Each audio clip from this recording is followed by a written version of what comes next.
So, we know how to do all the highlights for our model, but what about painting metal?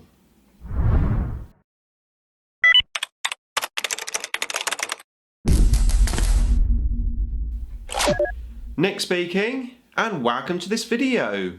Right, time for another Back to Basics video, and in this one we are going to have a chat about metallics. Now metallics can be a bit tricky to do, but also they can be quite simple to do. And as always, these videos are aimed for beginners, so I really hope it's useful to you as we have a look at painting metallics. Okay, so let's have a chat about metallics. Now, metallics basically silver and gold, and most paint companies will actually make what they call metallic paint, which is effectively paint that obviously is designed to look like metal. It generally has little flakes in it. And that's the first thing I want to just say, is when you're using metallic paint, once you've finished using it, make sure you empty out, just change your water pot. Because what can happen is when you rinse out your paintbrush with the metallic paint, you get little bits of metallic in the water. If you then go on and do another colour, what can happen is as you're rinsing out your brush, you can pull those little bits of metallic into your other paints, and then you'll notice you'll start to get glinting paintwork on some of your other paint colours. So make sure you do change the water when using metallic paints. Now there is something else which you probably have heard of already, which is non-metallic metal, or NMM, which is basically where you paint a metallic looking colour without actually using metallic paints.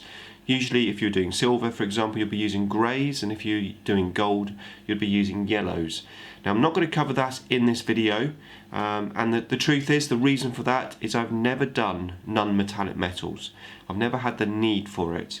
And also this series is obviously all about back to basics, and I think the basics for painting metal is to use metallic paints. And I feel I can get a very good results using metallic paints, and I haven't really explored beyond that. I will do one day, but I haven't had the need as of yet.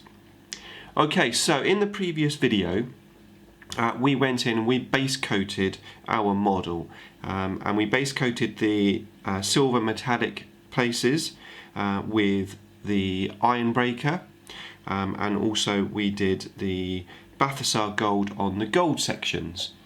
Now the base coat is quite important when you're painting metal, and it's a good idea to mix up your base coat for different types of metal. So for example, when I'm painting the silver metallics, if I'm painting guns, like say a bolt gun or something, I will actually use the lead voucher for that. And if I'm painting swords and other metallic silver bits, I'll probably use iron breaker as a base coat, and what that does, it gives you a slight mixture of hues of metal, which is really useful. For gold, I generally use the Balthasar gold as my base coat, but again you can mix that up if you wish. However, how I mix up my gold paints is with the different washes. So I might use a sepia wash on one set of gold areas, and then I might use, say, a flesh wash on another set of gold areas, and that changes up how the gold looks. And we're talking about washes. That is probably one of the most important things to using a metallic paint, is the wash. Now there are two types of washes available. The standard wash, which obviously Games Workshop, for example, have had for ages, and now recently introduced a gloss wash. Now the wash, as I said, is very important, and if we're using a standard wash, then when you put that over the metallics, it will matte down that metallic paint, which is very important if you want a sort of traditional metal look. Now if you're using gold, it could be slightly different, because you may want to use a shiny wash, the gloss wash, because what that would do, give you shiny armour. So for example, if you're painting the Stormcast Eternals and their gold armour, which is quite shiny, you will probably want to use the shiny wash, the gloss wash, and that will really help you get that nice shiny gold look. However, in my case, I go for the matte wash. So that's just the standard wash. It doesn't say matte on there, but the more traditional standard wash that you get that doesn't say gloss is actually a matte finish. And that dulls down the original base coat. Now the silver sections, I generally always wash those with black, with Nuln Oil, and depending on how thick you put it on will determine how dirty and grimy the metal will look. Now, as I said in the wash video, it's best to do 2 thin coats of wash rather than 1 thick one if you are after a more grimy look. So that's where I've got up to on this model. I've done the base coat and the washes, which, to be fair, actually looks pretty good. I mean, you could arguably just say, yeah, that's done. However, as always, of course, we are going to take it to the next step. So I'm going to show you what to do to actually really bring that metal to life as such. Okay, so I'm going to set the camera up for the painting side, and we'll get cracking. Okay, so we have our Mini ready to go. What I've done is I've put some paint onto my wet palette. I've added a little bit of Laham Medium to the mixture just to make sure that it doesn't dry too quickly in my paintbrush, because I'm going to be using my 000, my very small paintbrush for this. Basically what I'm going to do is I'm going to edge highlight this metal, and what that will do, it will add the sheen, the shiny areas back to all of the edges, as well as keeping that matte finish, and it will give us a really nice metal look. So first of all, I'm going to go in with the base coat that I used, which was Ironbreaker, and I'm going to basically edge highlight Ironbreaker all over the model. So let's just get the paint on the brush and get going. So I'm going to come in and I'm going to just edge highlight all of the edges on this metal. Now once again, I find this very difficult painting in this particular position, so I will try my best. If you do get too much, as you saw me do there, paint actually on your paintbrush and just take it off, put it onto your thumbnail. So just do that and make sure you've got a nice little bit of paint on there. You don't want too thick and blobby.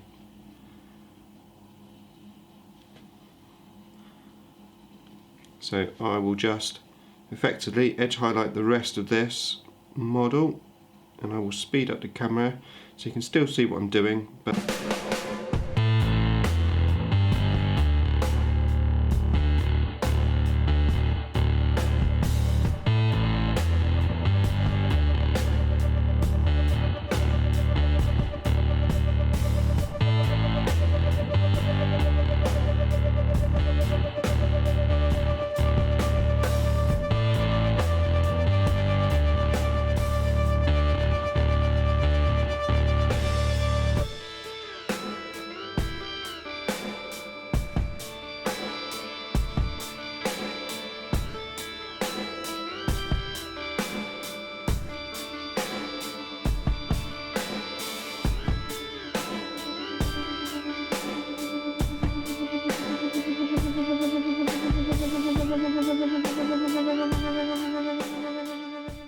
okay, so that is everything done with that particular layer, and looks really good. That's a lot better than it was. I've now got, as I said, those edges are all shining as if the light is glistening off of them.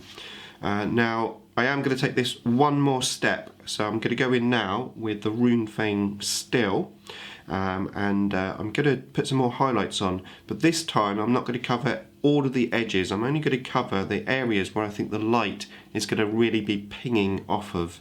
So yeah, let's get some Runefang still and put it onto my brush,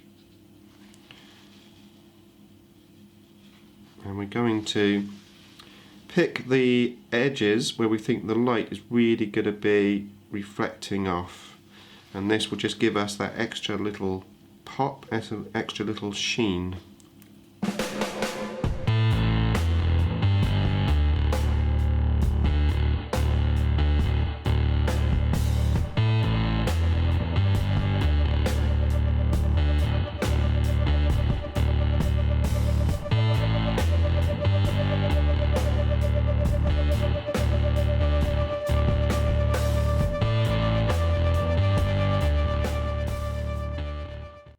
Okay, so that is, I get that into the camera. There you go, that is now the silver finished. Now, of course, we can take this a little bit further, which we're going to do in the next videos. We're going to add some weathering, we could add some rust, we could add some chipping, etc. Something to really bring that metal to life. But yeah, I think that's looking really good. So that is obviously the silver. We're going to have a look at the gold now. Now, to be fair, I don't have much gold on this model, mainly on the bottom of the handle here. Now, I've also noticed that I didn't paint the leather strap when I was painting the leather on the pouches here. So I'll go back in at some point and paint that up. But yeah, let's have a look at the gold. Okay, so for the gold, I'm going to start off with Gehen's gold. I'm going to do a little highlights. I've got that on my palette again with a little bit of Laham medium mixed in with it. So let's get some on the brush, and I'm going to basically just pick out the highlights, and I'm going to go over now. With the gold, I'm not so much doing a edge highlights here because gold generally is a little bit more shinier. So I'm going to pick out the big flat areas, and I'm going to go over with this coat of paint. Just leaving the recesses with the wash on. So that is the first step. I'm now going to go in with Uruk Armour Gold, which I've got already on my palette, again with a little bit of Laham medium mixed in. Just wipe my brush off. Okay, so now I'm going to go in, I'm actually going to do the edge highlight. So I'm going to do a little edge highlight on all of the little edges.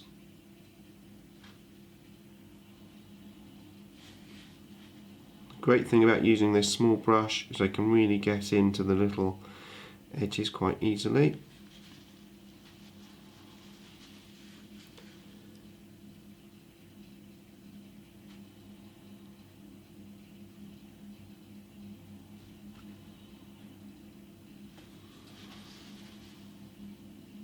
And obviously I'm imagining the light coming downwards on this particular sword.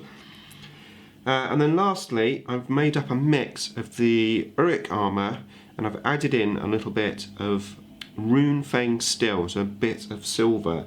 And we're going to do an extreme edge highlight here. So just right on the edges where we think the light is going to actually hit the most.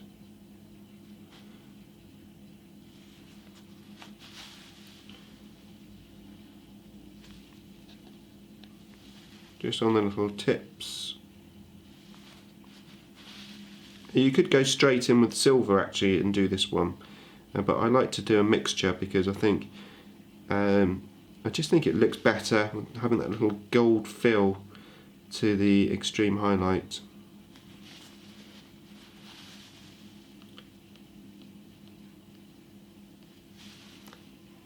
Okay, and that is the gold done.